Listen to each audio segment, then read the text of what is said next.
In my video on henna, I talked about the study that proved lead could be absorbed through skin and into the body. Researchers applied lead to someone's left arm, and then they measured the level of lead in the sweat coming off their right arm over the next few days. There was a big spike proving that lead can go into your body, but also proving that lead can go out of your body. If we can lose lead through sweat, how about using sweating for detoxification? Look, no person is without some level of toxic heavy metals in their blood circulating and accumulating, and hey, cultures around the world have viewed sweating as health-promoting, from Roman and Turkish baths to sweat lodges and saunas. But what does the science say? When I looked up saunas, I was surprised to see this, a study on the detoxification of 9/11 rescue workers, with a regimen of exercise, sauna bathing, and supplements. They reported on 7 individuals, and evidently during the month before the treatment, PCB levels in their blood stayed about the same. In contrast, all rescue workers had measurable decreases in their PCBs following treatment, and they reportedly felt better too. They had all sorts of symptoms, respiratory, neurological, musculoskeletal, but felt better after the treatment. Improvements consistent with nearly 400 others they treated with the same protocol. Wait a second, if they treated 400, why are they only reporting the results from 7? That's a bit of a red flag, but not as red as this. The detoxification regimen was developed by Hubbard, as in L.R. Hubbard, L. Ron Hubbard, the founder of the infamous Church of Scientology. And the lead author of the detoxification paper also appears to have failed to disclose his financial conflict of interest for presumably profiting off the treatments.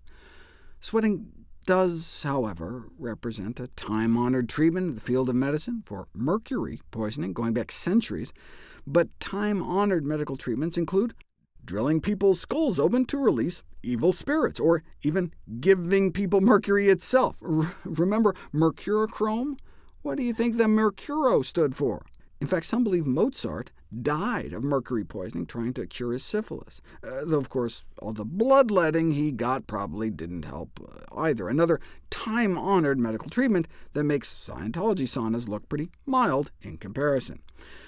But a case report was described of a person who had apparently recovered from mercury poisoning after 6 months of sweats and physical therapy, but maybe he would have gotten better anyway. You don't know until you put it to the test.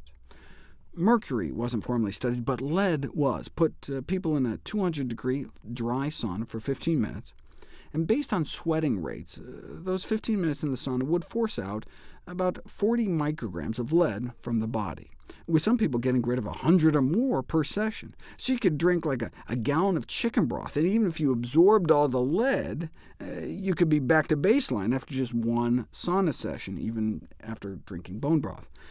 Is it safe for children? Based on what we know now, sauna bathing poses no risks to healthy folks throughout the life cycle, though medical supervision couldn't hurt. Now, this doesn't mean it would be as effective in children, as adults sweat a lot more than kids, and of course kids are the ones who need lead detoxing the most.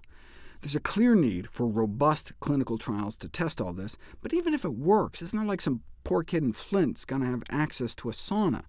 That's why I was so excited to find this paper, The Change in Blood Lead Levels of Basketball Players After Strenuous Exercise. Saunas aren't the only way to sweat. What about strenuous physical activity?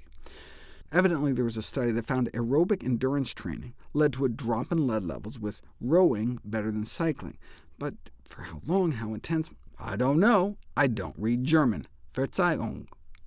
But I did find the study, and it looks like they ramped up the stationary bike 50 watts every 2 minutes until exhaustion, so probably just a few minutes with no significant before or after difference in blood or urine lead levels, whereas an hour-long endurance exercise row did seem to drop lead levels about 12%.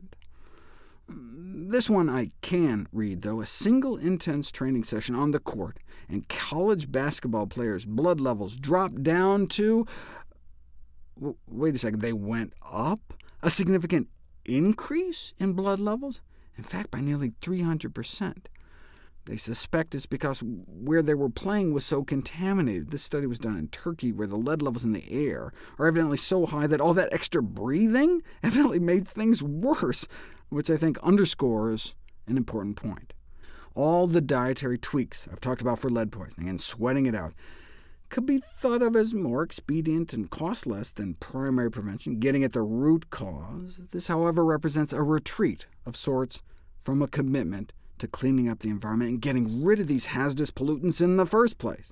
Lifestyle interventions should only be thought of as temporary solutions, and continued emphasis must be placed on eliminating lead in children's environments in the first place.